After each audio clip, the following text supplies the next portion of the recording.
What's up? Welcome back to another episode of Shop Stories. Today we're going to talk to you guys about how to surf a fish style surfboard. We got some firing waves on the horizon, so we are going to talk about riding fishes in heavy conditions, mushy conditions, and so on, and everything in between. So you know the rules. We go for a shred, we come back, and we chat about it. So let's dive right in.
All right, so that Schropp was pretty firing. We had a bunch of cool people in it. We had Ian Gottrin, we had Noah Albrecht, Ethan Mudge, and a couple others too.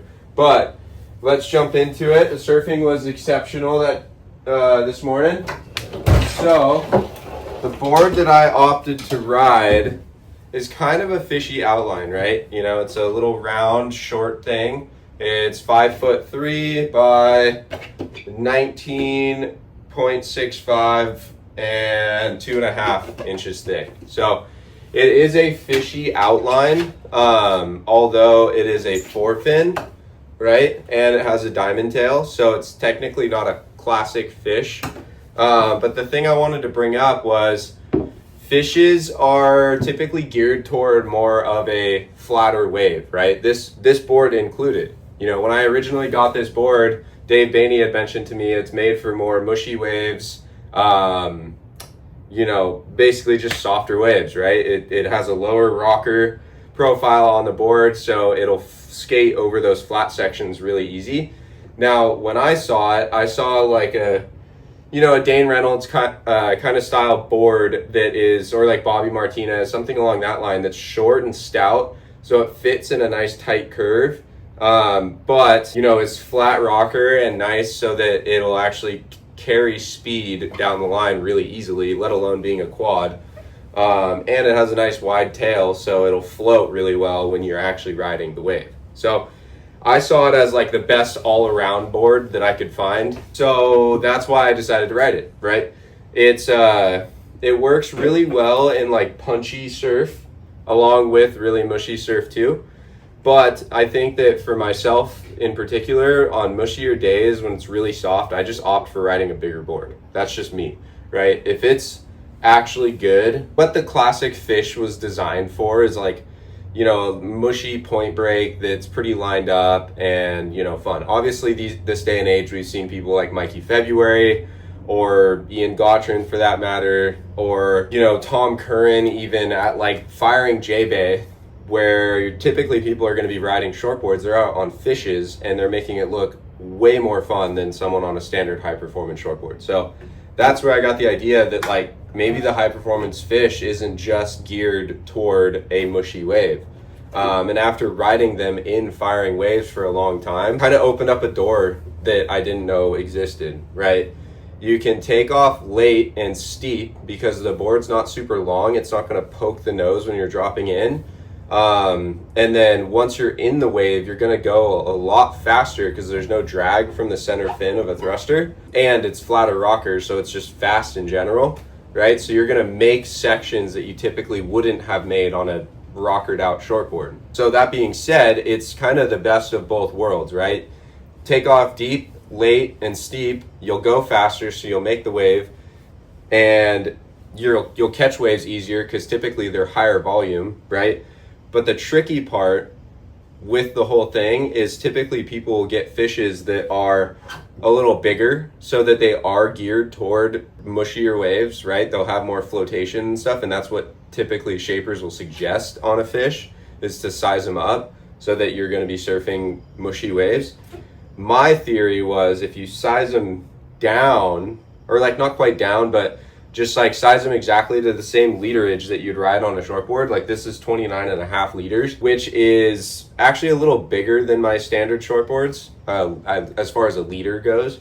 But if you're in like 1 or 2 degrees different, whether it's higher or lower, it's all about the same. You know, liter is just kind of a ballpark number that you get for boards. But that being said, if you keep it around the same size as your standard shortboard, the boards are going to get smaller. They're going to stay nice and round, so they'll actually fit in these tight pockets that we're trying to get them into. Now, as far as surfing the board and how the board will actually function, it's all very applicable to every style of fish, whether it's a twin fin, a four fin, twinser, even I guess they have some single fin style ones. They have the twin with the trailing fin. They have all these different types of fish boards, right? But surfing the boards, it all is pretty much the same. And I even ride my thrusters kind of in a similar way too. But you can see where my wax is the dirtiest. You know, obviously right here, my front foot doesn't move much more than like this general area, right? But my back foot, you'll see there's pressure dents that go all the way up to even here. So when you step further up on the board, it's going to be a lot drivier and go a lot straighter. Whereas when you step back to like over the fins, it's going to get a lot wigglier or more wiggly. And then once you go all the way back on the kick of the tail, it's going to really want to come around and turn. So that's where you get your movement from, depending on what you're trying to do. If you're trying to drop in late and you need to make a quick hook of a bottom turn, your foot's going to be further back. If you're rolling into it and you need to get some speed down the line to catch up to the wave, your foot's going to be further up. Even your front foot will go up just a little bit. But along with that, catching the wave too, you really want to be shifted way up over the front of your board because there's so much volume in the nose of these boards that they're going to float a lot better than a standard high performance shortboard. So that being said, if you sit with your chest, way up here on your board, you're going to paddle into a lot more waves than you would if you were way back here, just based on the rocker profile, right? Now, if you were to transfer that to your shortboard, there is times where if you're taking off late, you can sit far up on your shortboard, but typically your nose is going to be buried underwater. So that's why you typically will have more length on a shortboard than you would on a fish.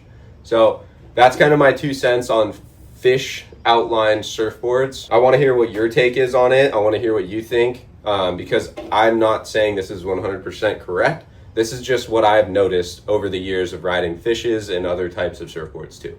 So please drop something in the comments, like, comment, subscribe, share it to your buddy. Let's grow this thing. I want you to tell your friends, and I want you to help me help you. So the more that people find out about it, the more I'm able to do more of these videos. And we actually have a really cool partnership going on right now with Fuel TV. So I want to get that ball rolling as well.